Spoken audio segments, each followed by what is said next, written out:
Welcome to the Jason Gibson podcast, where we deal with me, you, and everything that comes with it. Make sure you guys like, comment, share, and subscribe.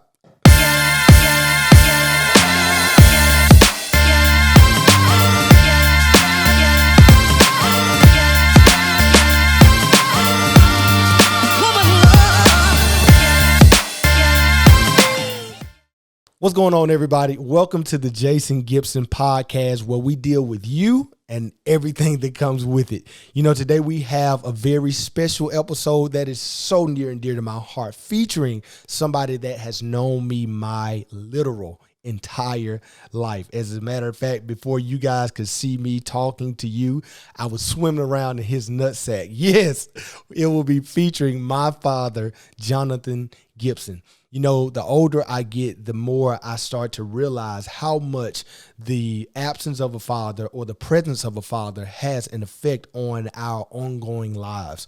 So I just want to delve into some very personal issues today, and I want to share them with you as I talk to my father about relationship, reconciliation, and success. What's going on, everybody? We are here for, once again, another episode, and I am so excited. And, you know, it's a different type of excitement today because I have a very, very special guest here with me today. Somebody who I am so excited I've been to be talking to today. Somebody who has literally known me from birth.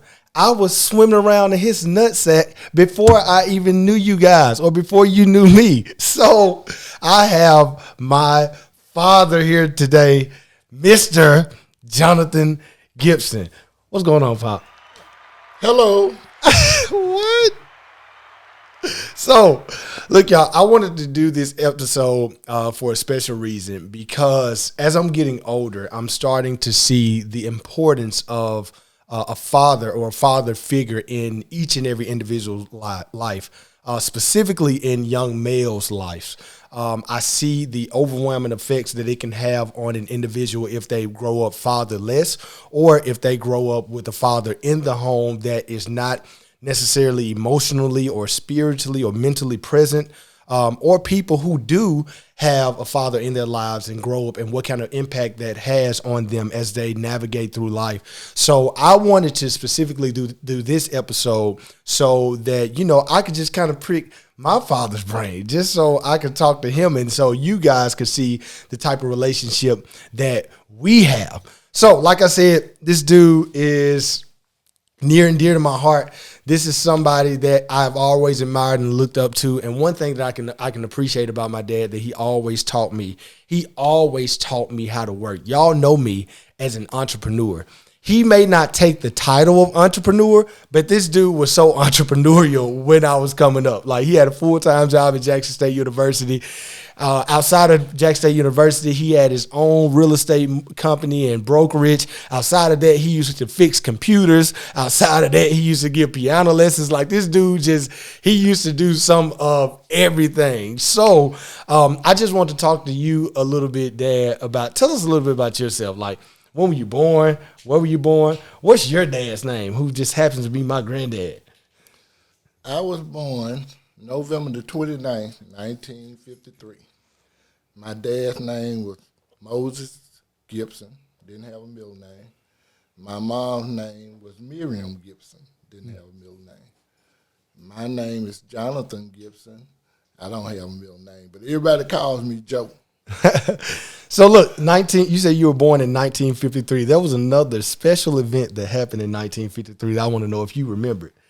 What happened in 1953 along with your birth? What happened in 1953?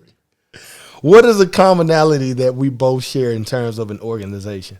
Oh, I'm an Alpha. Okay. Phi Alpha fraternity. And what happened in 1953? You got me there because This when Jackson State chapter was founded. You get in the cut. Get in the cut. Somebody give me some wood. Somebody bring me some wood. Put him in the cut because he don't know his information. Give me your letters. Come on. Okay. And also, I'm a Mason. Oh, okay. You're a Mason too. Yes, I was a Mason. I was. Okay. But yes, That's the year that the Delta Phi chapter of Alpha Phi Fraternity Incorporated was found on the campus of Lee Jackson State University. But I want to go ahead and delve into it. Like, just give me an overall framework of what your relationship was like with Pawpaw. That's what he is to me, y'all. That was Pawpaw. And just to give y'all a little bit of insight, so my granddad, his dad died in 2013. Yep, I remember it because I was getting ready for a SGA, a Student Government Association. I don't know, something, and then I woke up that morning. That was when I found out. But just give me a little insight into your relationship with Pawpaw, and we'll go from there. Okay, well. I love my dad dearly. My dad he taught me most of the stuff that you were saying that I might have taught you as far as being an entrepreneur because he had multiple jobs. Wow. He was a minister. He worked full time with human not resources, but human services. Yeah. And he also did carpentry work now. And I could say, to tell you everything that I did, I was a real estate agent, I was a computer analyst, I was an insurance agent. I forgot about insurance. I'm also play full-time with the church, piano. And I think there's one more job I had. You said it. I can't remember it. But anyway, I had too many jobs, and that kind of kept me away from my family a little bit. We're getting somewhere. Yeah. So my relationship with all my children wasn't maybe what it should have been because of all those jobs, but I always had on my mind that my responsibility was to take care of the family. Yes, and that's one thing that I can absolutely say, just to piggyback off something I said earlier, how one thing my dad always taught me without directly telling me was how to work and take care of your family. Like, this dude was a workaholic, and because of it, we always had everything that we needed for the most part. And that's one thing that I always have never hesitated to appreciate him about. But like he just said, that sometimes kept him away from, his family, or that kept him away from, being as emotionally or sometimes physically present as he could have been.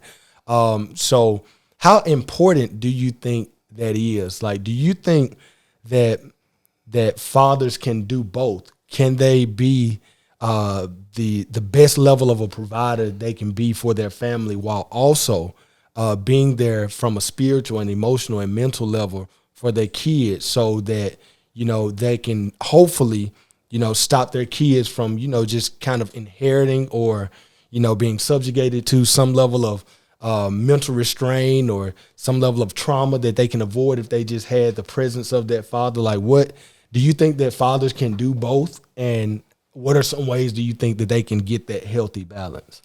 Well, I think they can do both.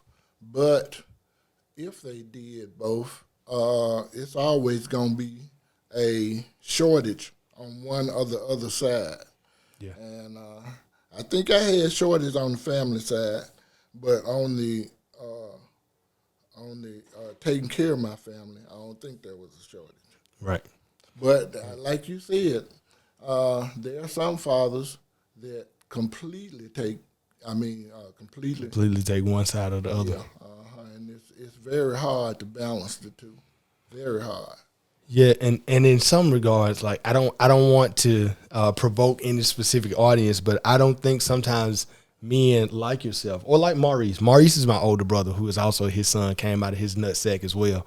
But that's one thing I don't think men like you guys get enough credit for. One thing, like I said, one thing we never had to worry about was whether or not the lights were going to be on. Well, I remember the water not being on a few times. Yeah. I mean, but that's cool though. I don't remember it. I remember it because we had to go to Grand House to take a shower. But I mean, for the most part, like I said, man, I always had everything I needed. But just to jump on a slightly lighter note, one thing that my siblings never let me forget was I wasn't supposed to be here. I'm the youngest, and they always tell me, or Mama has told me before, they thought they was done after Wanaka and Maurice, or y'all thought y'all was done after Wanaka and Maurice, and y'all were looking to have no more kids, but boom, there I go, baby, in the flesh. So why was it that you guys didn't want to have any more kids after Wanaka and Maurice? And that wasn't never.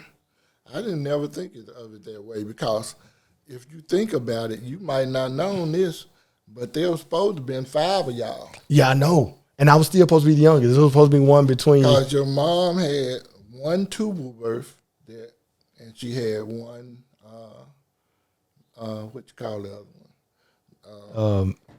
Miscarriage? Yeah, one miscarriage and one tubal pregnancy. What if it was 5 of us? We would have had a starting 5. Do you know if there was boy or girl? I don't know. Oh, that would have been. That would have been too much. And I still would have been the youngest. I would have. That's why I worked so hard, because I didn't never believe in, You never believe in what? not having. Oh, not having. Okay. All right. Hey, man. But look, so I want to kind of transition to another point, just to kind of continue to convey the essence of our relationship. There were some core values and morals that you guys instilled in us that were just pretty much understood. Y'all might not have directly told us don't do this or don't do this, but based off the model that you guys showed and the spaces that y'all so consistently had us in, like church, we just knew that certain things were a no-no.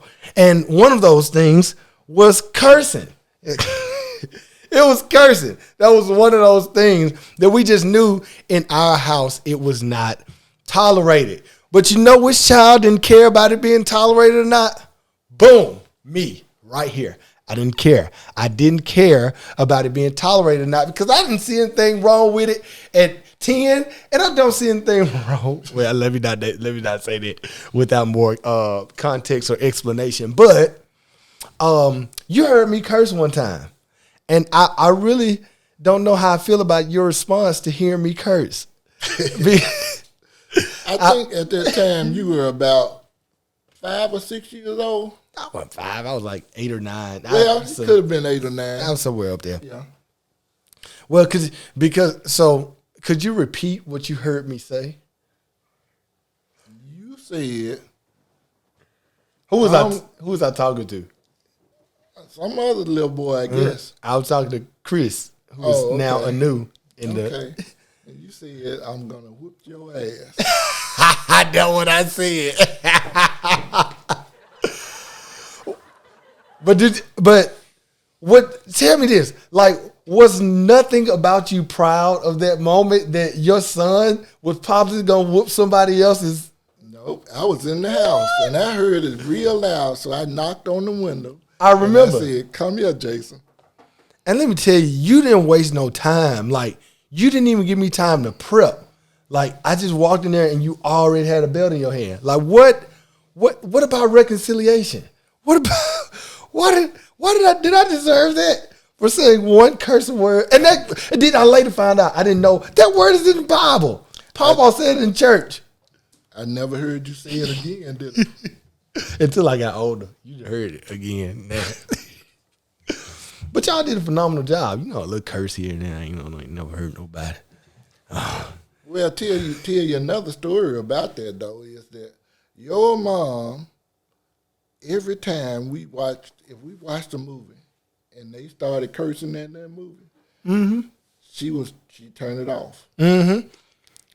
She did that to us. I can remember vividly and this is when Kevin Hart was first getting on the scene. I had to be in middle high school, and then we had some friends. Me and Maurice had some friends. It was just a cousin Terrence, Quentin, CJ Deard, and we were watching the Kevin Hart special, and he was cursing like a sailor. And she walked in there and turned it off on all us. And we were like, "Lady, what are you doing?" And she just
Go ahead. Roll.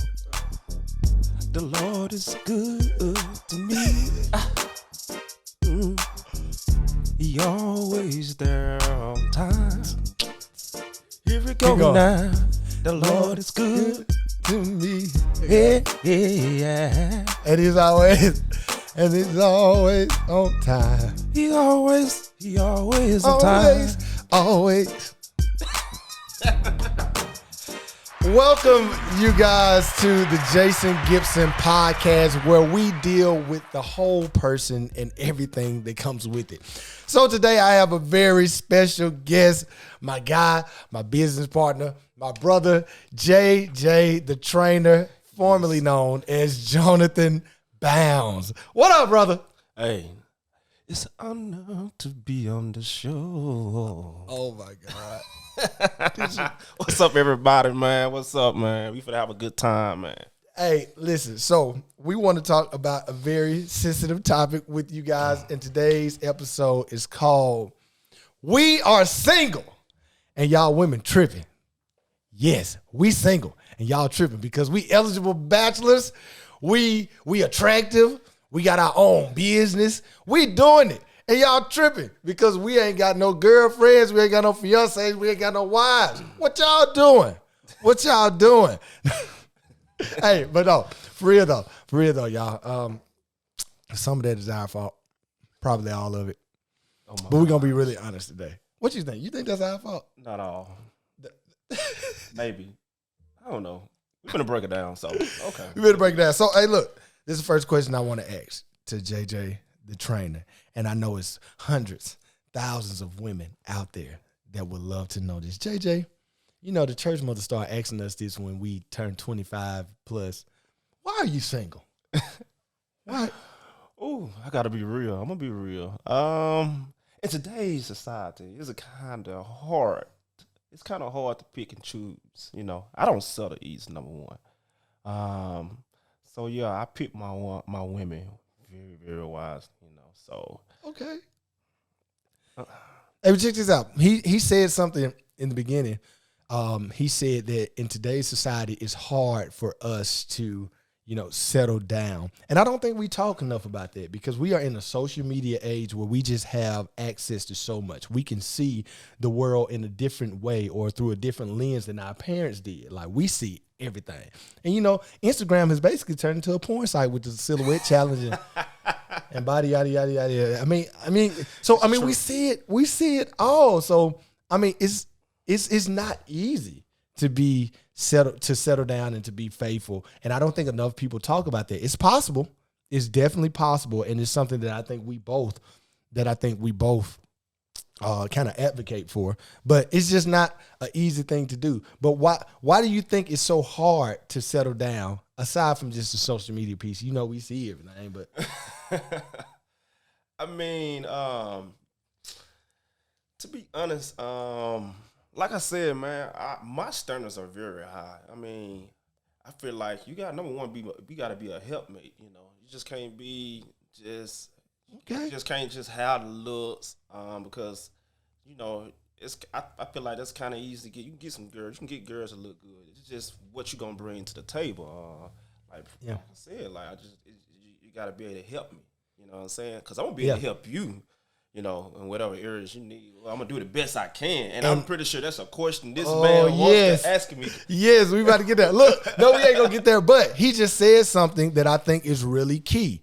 He said, I need a helpmate because I'll be willing to help you as well. And I think that's a big thing that I don't know about you, but that's a big thing for me. I know I've spent a few years with, you know, spending time with myself, dating myself, like cultivating my own gifts, talents, and ambitions. And I think that I bring a lot to the table. And, you know, I look for somebody to bring the same energy, you know, match me. Right. Or exceed me. You know, I'm not one of those dudes that got a problem with my woman making more money than me. I'm not one of those dudes that got a problem with my woman taking the shine. Like, take it, baby. I love it. Take it, baby. Now, come here. Come here, girl, after you take it. I love it. I love it. Man, but listen, I think that's a big thing with a lot of men. Like, they want so much, but they don't bring it and bring a lot to the table. Right. He's like, right. Negro, you dropped out when you was in 6.5 grade. You ain't got no job. Yeah, you don't mentally stimulate, or you don't physically stimulate. And we can talk about that too. Like, nah, we ain't gonna talk about that because you should be celibate until your marriage. You should be celibate until your marriage. Oh my God, JJ. No, but God. seriously, men, like, they require so much, but they aren't willing to bring that same thing to the table. Like what do you think about that? Men's. Let's talk about your men. Okay, men is already plural. Right. Don't say yes. men's. Men. Okay, there you go. Okay. Men's, men. Okay. So yeah, like you said, man. This is what I don't understand about me. You know, a man. Just it really hurts you that bad for that significant other or the girl you're dating, whoever, to have more than you. Like, at the end of the day, we equal. We helping each other. I mean, I wouldn't care less if, my lady has a little bit more than me or more than me, as long as just a little bit, not a lot. Yeah. It's kind it might. You had to make that clear. It depends. It depends on what she's doing. Okay. It depends on what she's doing. So, I mean, say I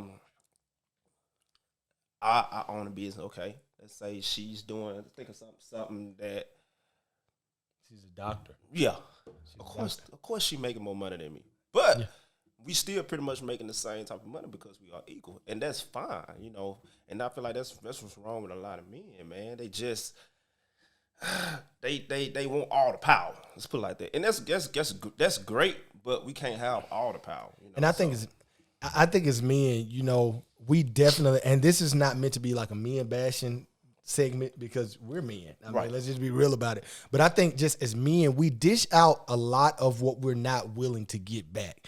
Literally, I've seen men or guys in relationships for 5 years and they cheating on the girl twice a week.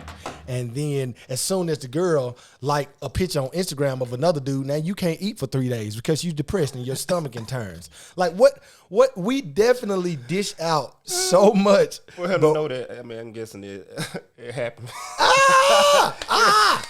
Listen, no, let's be real. Both of us got our heart broke. Oh yeah. Now, and that's the thing about both of us. We have both gotten our hearts broke at some point in life. We both were in love. We both thought that we were about to be married. Like, we have both been in that position where we have been head over here faithful. Right. We were both faithful. Right. For the time being.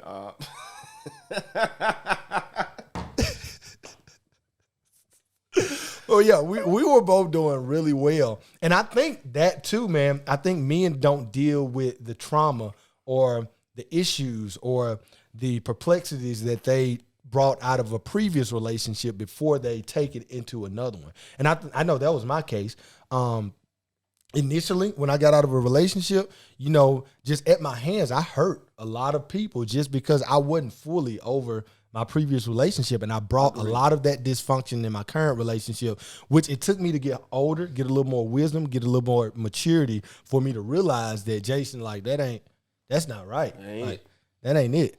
So, I'm just always on this journey to like be better and more intentional about my intentions when I'm pursuing a woman, because the narrative today, folks think that if we our age and we ain't in a relationship, either we gay or we a hoe. Which one are you, JJ?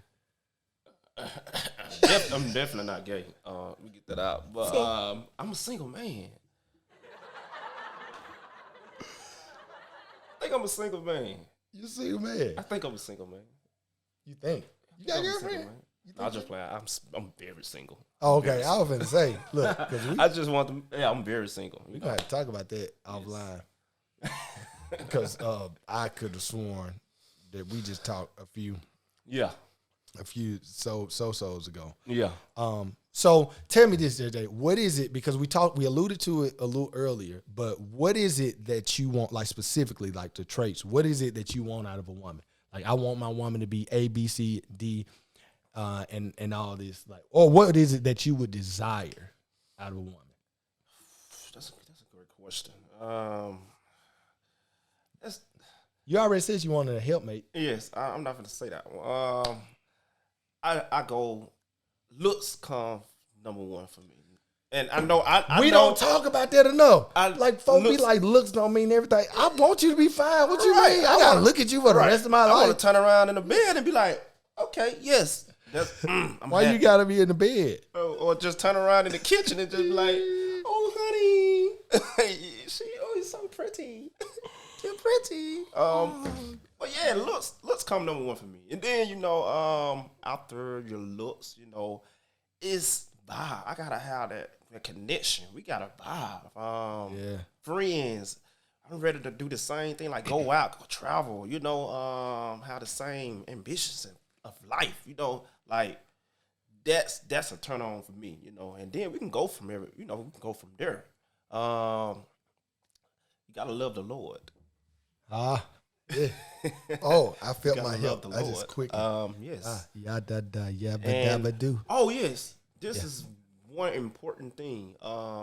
It sits on me a lot. Your family, your family background is very important to me.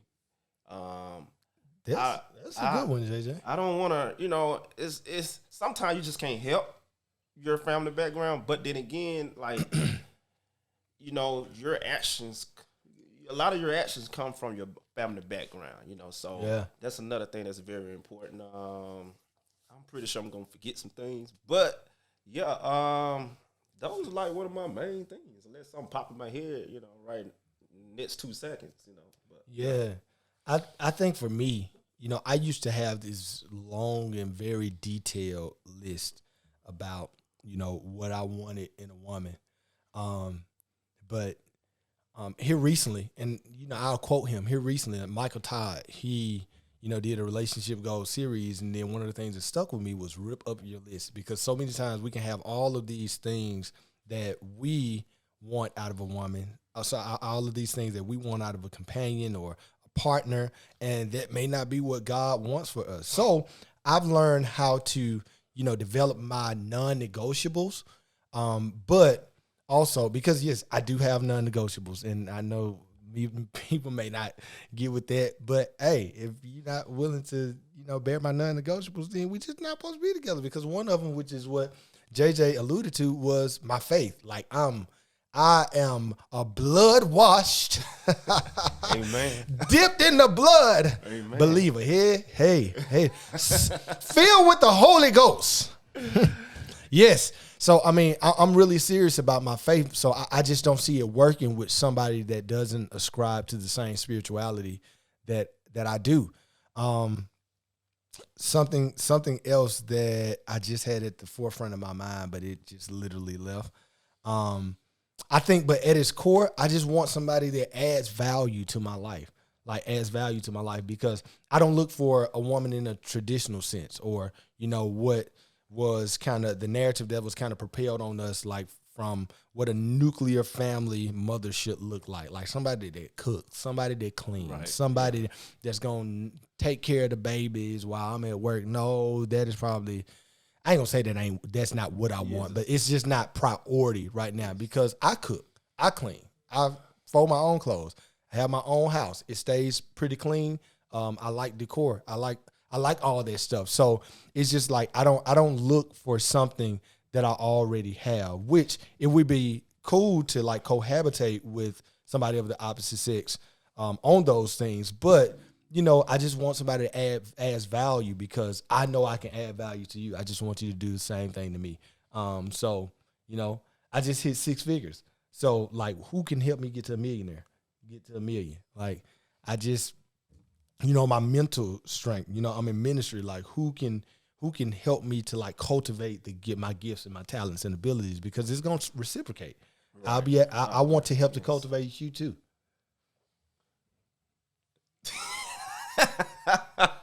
I just said a lot. What's wrong with this, man? I just said a lot.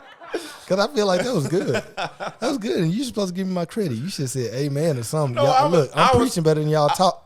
I'm preaching better than y'all talking. I was just finna say. I was just finna say, what you just said, the value, what can you pretty much bring in a way, like with me, there's a lot of things that I feel like I just don't have the patience for. And that's what my significant other would be good for. You know what I'm saying? I gotta actually find out who do that woman have the patience. It's very important for me, you know. So yeah, that's what you said. It goes back to that. Oh yeah. So Yeah, patience is such a and something else that I learned is not to get in relationships off potential. Like you have to get in relationships with the mindset or the intention that this person will never change because they may not. While also working to like reciprocate, you know, what you want. Like I'm kind of at the stage in life in my business partnerships, in my friendships, and in my courtships or whatever, where I don't look to get something that I'm not willing to give. So if I want more, it makes me think about 5 love languages. Like if I want more quality time, I'll give more quality time because I also believe in the concept of reaping and sowing. So, so yeah, it's just, I just think at the core of it, man, it's reciprocity. And like I don't know, man, but also dealing with myself because I know I have dated since I've been out of a relationship, which has been like 4 years. I've dated some amazing women who all would be phenomenal companions to somebody. right. But you know, That's me and him both. Yeah, we both have dated some amazing women, and you know, I just think maybe time just wasn't right for us. You know, maybe time just wasn't right. Maybe the time wasn't right for us, or maybe they were phenomenal for somebody, but not us. You know, I take all of that into consideration because a part of me thinks, you know, I might already know my wife. And a part of me is like, you know, no, you don't know her yet. And then a part of me is like, it just hadn't been revealed to you yet. Like, I don't know. I don't know. I listen to my mother a lot too. Listen to your mom a lot? Yes. And I don't want to reveal what she told me. It might hurt. What'd she tell you? Oh, did she prophesy? Come on, let me. Oh, she is a prophet, evangelist. So, she might. As of right now, she looking right. She's sounding right about now. What'd she say? I want to know. Tell the people, the thousands of people that will see this. She was like, baby, you might not find your wife here in Mississippi. Your wife might be elsewhere, you know. And I was kind of like, you think so? She's like, oh yeah. And I'm just like, and this was told to me, I want to say about 2-3 years ago. And not that I'm out here looking, but I haven't found anything yet, you know. So I am so internally amused at the amount of people who desire to be with you, the amount of women that desire to be with you that live in Mississippi and how they feel right now that you said that. Oh, God. I know you're feeling froggy. I know you probably feel so icky on the inside. It's okay. You know, maybe you should move. Maybe you should move and you may be that girl that he is supposed to find. Maybe I need to move around, you know. Maybe outside of Mississippi, you know. But who knows? But look. Apparently, your mom knows. My mom she is heard not. From God. She's heard from God, but then again, she's not God. She made some mistakes. So who knows? Like I said, it's gonna take the right woman. If you feel like you're that right woman that can take me and change me, well, I can really change myself. But I'm gonna change for the better for myself within you. You know, so if you can change me, hey, shoot your shot. You know, shoot your shot. Not anybody, but shoot your shot. Well, gotta have something going for yourself too. No. Yeah. Y'all gotta have something going for y'all. If y'all want to come at JJ the trainer, who got 40,000 Instagram followers, who is your resume, who is sponsored by Michelob Ultra, who's a gym owner, you better come with something. Come correct with something. With something. Yeah, it don't have to be on it. I just gotta be able to see and feel. They gotta come with everything. Yeah. Okay. Well. Okay. I mean, I tried to. Yeah. Okay. But listen, let me just say this, man. Like I said earlier, I might have said earlier, I might have not, man. Women, y'all are some of the strongest individuals I know. I agree. And I think something that we both can agree on is like the the strength that they, just so consistently display in relationships and in courtships, man. Like, I can't deny, like, men can't go through half the stuff y'all go through. Right. So we appreciate you guys. Like, we just want to honor you guys, and we just want you guys to be treated like the queens that you all are. But we single, and y'all tripping. I was just like, y'all ain't tripping. We're all tripping. Right. And y'all so loyal, They are loyal. Like, what God y'all has support for us me. more than the men. Yes, Like, we really appreciate y'all. We really appreciate you. We do. Like, for real, though. Well, if you really appreciate him, JJ, why are you a womanizer? I love to get you off guard. You don't never know what's coming out of my mouth. Why? Why are you a womanizer? Let me just get that. Yeah. Lift your hands right now. Lord, I come against the womanizing spirit, but Lord, we know it's not intentional. He didn't do it on purpose. He just wants to find purpose. Come on, I felt that word. You don't do it on purpose. You're just trying to find purpose in the shape of a woman. My God, today. Yes, Lord. In Jesus' name, amen. But listen, y'all. Thank y'all so much for tuning in to another episode of the Jason Gibson podcast, where we deal with the whole person and everything that comes with it. I sincerely appreciate you guys. Make sure you like, share, subscribe, comment, all of that good stuff. And once again, I'm here with my brother, my friend, my business partner, JJ the Trainer, formerly known as Jonathan Bounds, his government name.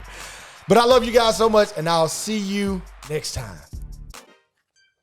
Oh, why the music going? So look, check this out. You would think the older I get, the more I desire marriage. But it's kind of becoming the opposite. Like, people think that I'm anxious to be married. I want to be married. I definitely do. And if I find or come into an awareness of the right individual to do that with, like, I'm cool. Right. I'm a move on it. But I'm really enjoying being single. I love it. I love being single. I really do enjoy my singleness. I don't have handcuffs on. So you think marriage is handcuffs? That's No, I wasn't talking about marriage. I was just talking about just being in a relationship. A relationship is a handcuff? I mean, after you said all this stuff about her empowering you and she making you better. It's more of I'm gonna say it depends. It depends on the lady. Some women just worrisome. Well, check this out. I think for a lot of us guys, we really desire. I'm saying this is a lot of guys, not me. We desire children before marriage. Like, would that be something? Do you think that's okay?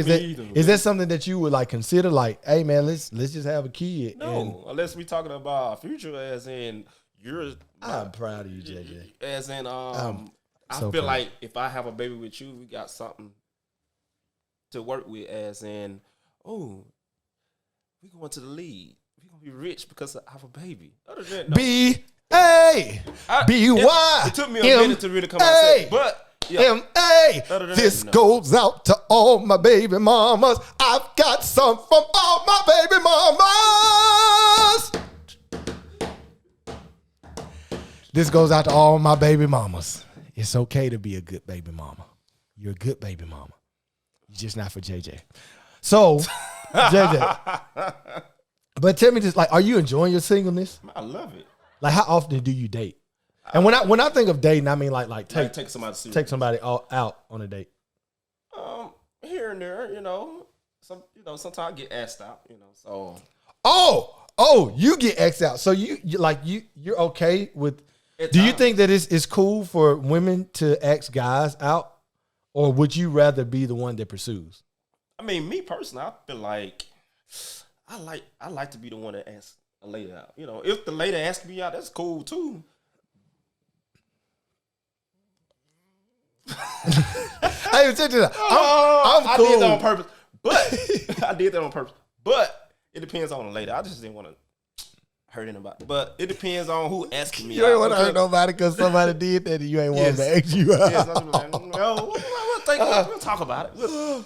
Or I do what you women do. Y'all throw excuses out and just be like, oh, I got busy. Oh, I fell asleep. Oh, I got this and that. Oh, my friend girl came in town. Oh, this. I read beyond that. But yeah. So like I'm not the opposite. Like as far as priority wise, I would prefer to be the one that pursues. I actually don't like women to pursue me. Like I want to be I don't mind them giving me a clue. Right. Now that's even better. I like that one. Like a couple pictures, but dude, I just don't. I'm not an advocate of just outright be like, hey Jason, you want to go out with me, or hey Jason, do you want to kick it? Let's go out of town. No, that's not me because I'm a chaser. Like, and I think that's just in reference to my entire life. Like I love to chase goals, aspiration. Right. Like I love to chase. An expected end or something that my goal orientation has developed. Hold on. I like to chase. Official chase. Like, make it correct, because some people don't know how to chase. Some guys don't know how to chase. Some guys over chase, if that makes sense. You don't over chase. You don't. Yeah, you're right. You don't jump over the fence. Yeah, you're right. Like, you start walking to it, I'm usually, because I think I'm pretty good at, like, discernment and, like, knowing, if I get the vibe that she interested, but if I don't, because let's talk about that. All girls ain't interested in me. Right. I done been shot down before. Like, I mean, we all so have. if I shoot that initial shot, I'm not one like, whoa, one hit a quitter with me. I'm not one that's finna be like, go out me. You still don't want to go? What about next week? We got the net. If you got excuses, like I'll give you one, maybe two times. Right. But after that second time, it's over with. But we're still gonna be cool. It's just we can't do. Yeah. We're gonna be cool. What do you think an adequate enough time is to? Oh no. Yeah. Hold on for a second. Do I probably looking at this camera or that camera? I did that on purpose. I said it on purpose. Do I probably looking at this camera or that camera? I keep it going though. Keep it going. I'm just talking, man. Let's keep it going. But I know I was really serious. I'm looking at this camera. Both big. Let's go. Keep going. So outside of dating, like while we're in our period of singleness and actually like becoming a better us. Yeah. Do you think it's okay to sleep with multiple women, have sex with multiple women, bang multiple women? I just want to say all the ones that because usually I'd be like sleep with. Folks will legalize it and be like, "Oh yeah, we can go sleep in the same bed." No. Do you think it's okay? Never heard of that way, but in our singleness to just stick it in everything? No, this is not okay. But men ain't gonna do what they want to do. But it's not okay. We know it's not okay. But then again, when you're single, you can do what you want to do. Why do you think it's not okay? Like, do you think it's like something? I mean, it's all type of.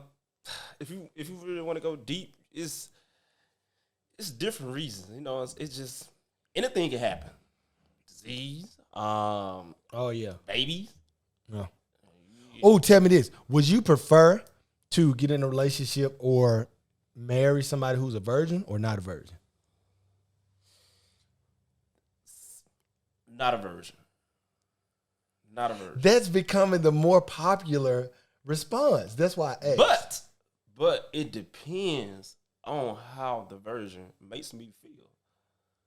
How the virgin makes you feel. Yes, like how's the virgin supposed to make you feel? No. Yes. No. Hey. Yes. Yes. I mean, if my heart feel good around this virgin, and I'm happy, and I'm not really tripping about sex or anything, and I just feel kept. Yes. Yeah. I'm good.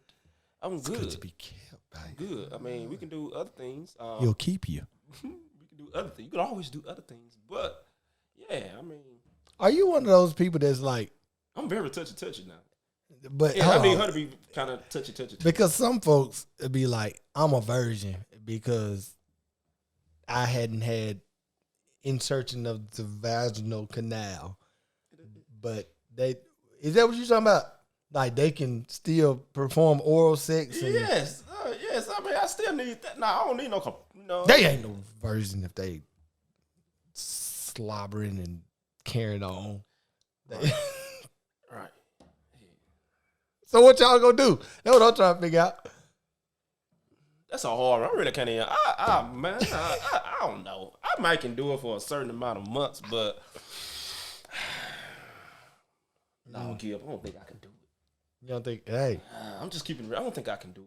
I don't think we talk enough about that. Like, especially in my position. I'm in church. I'm a worship leader, and I don't think we talk enough about just the sexual inhibition of men, like how much we desire to be intimate and how hard it is to suppress that.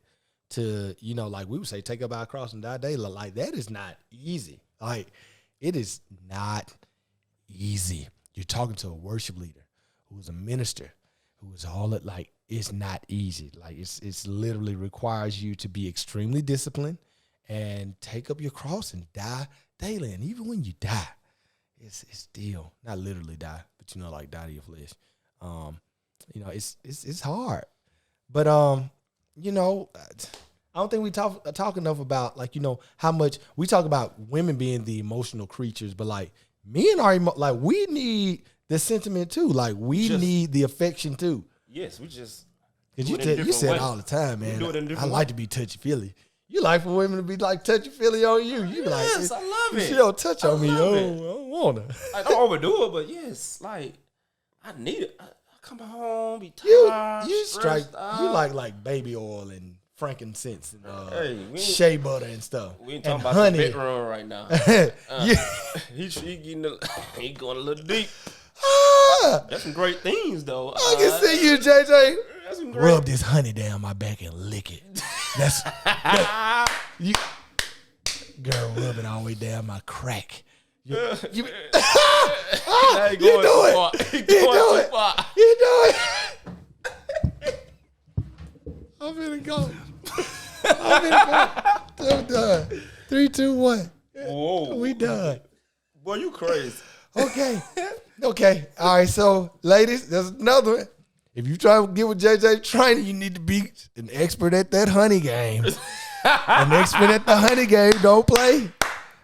You need to be touching. You need to know how to caress, not touch. It's a difference. Touching and caressing are two different things. And your edges got to be intact because he ain't messing with nobody with no edges. You know what I mean? All right. So y'all, I already did the outro. All right. Boy, that